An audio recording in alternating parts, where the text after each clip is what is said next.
ലോക്സഭാ തെരഞ്ഞെടുപ്പിന് പത്മകുമാറിന്റെ നേതൃത്വത്തിൽ സിപിഎം 10 കോടി പിരിച്ചെടുത്തു. പുറത്താക്കിയാൽ വിശദാംശങ്ങൾ വെളിപ്പെടുത്തുമെന്ന് ഭയമെന്ന് രമേശ് ചെന്നിത്തല. പത്മകുമാറിനെതിരെ എന്തുകൊണ്ട് നടപടിയെടുക്കുന്നില്ല എന്ന കാര്യം ഇപ്പോഴും കേരളത്തിലെ ജനങ്ങൾക്ക് മനസ്സിലായിട്ടില്ലെന്നും പ്രതിപക്ഷം. ശബരിമല സ്വർണ്ണക്കൊള്ള കേസിൽ അറസ്റ്റിലായി ജയിലിൽ കഴിയുന്ന പത്തനംതിട്ട ജില്ലാ കമ്മിറ്റി അംഗം എ പത്മകുമാറിനെ സിപിഎമ്മിൽ നിന്നും പുറത്താക്കണമെന്നാവശ്യപ്പെട്ട് Ramesh Chennithala general secretary M A. ബേബിക്ക് തുറന്ന കത്തയച്ചു. പത്മകുമാറിനെതിരെ ചുമത്തിയ കുറ്റം എന്താണെന്ന് വ്യക്തമല്ല എന്ന് അവകാശപ്പെട്ടാണ് സിപിഎം ഇതുവരെ അച്ചടക്ക നടപടി എടുക്കാത്തത്. എന്നാൽ ഈ കൊള്ളയിൽ പത്മകുമാർ വഹിച്ച പങ്ക് എന്താണെന്ന് ഇയാൾക്ക് മുൻകൂർ ജാമ്യം നിഷേധിച്ചുകൊണ്ട് കൊല്ലം വിജിലൻസ് കോടതി ജഡ്ജി CS മോഹിത് 2026 ജനുവരിയിൽ പുറപ്പെടുവിച്ച വിധിന്യായത്തിൽ കൃത്യമായി വ്യക്തമാക്കിയിട്ടുണ്ട്. തെളിവുകളും കോടതി ഉത്തരവുകളും കൈവശമുണ്ടായിട്ടും പത്മകുമാറിനെതിരെ എന്തുകൊണ്ട് നടപടിയെടുക്കുന്നില്ല എന്ന കാര്യം ഇപ്പോഴും കേരളത്തിലെ ജനങ്ങൾക്ക് മനസ്സിലായിട്ടില്ലെന്നും ചെന്നിത്തല കത്തിൽ പറയുന്നു.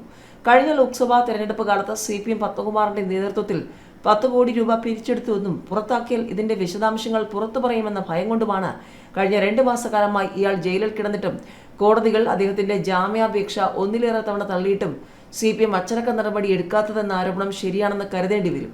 കേരളത്തിലെ ജനങ്ങളുടെ വിശ്വാസത്തെ മാനിച്ച് ശബരിമല അയ്യപ്പ ഭഗവാന്റെ ശ്രീകോവിലിലെ തിരുവാഭരണങ്ങൾ മോഷ്ടിക്കാനുള്ള ഗൂഢാലോചനയ്ക്ക് നേതൃത്വം നൽകിയ വ്യക്തിയെ അടിയന്തരമായി പാർട്ടിയിൽ നിന്ന് പുറത്താക്കി കേരളത്തിലെ ജനങ്ങളുടെ വിശ്വാസ പ്രമാണങ്ങൾ സംരക്ഷിക്കണമെന്ന് രമേശ് ചെന്നിത്തല അഭ്യർത്ഥിച്ചു.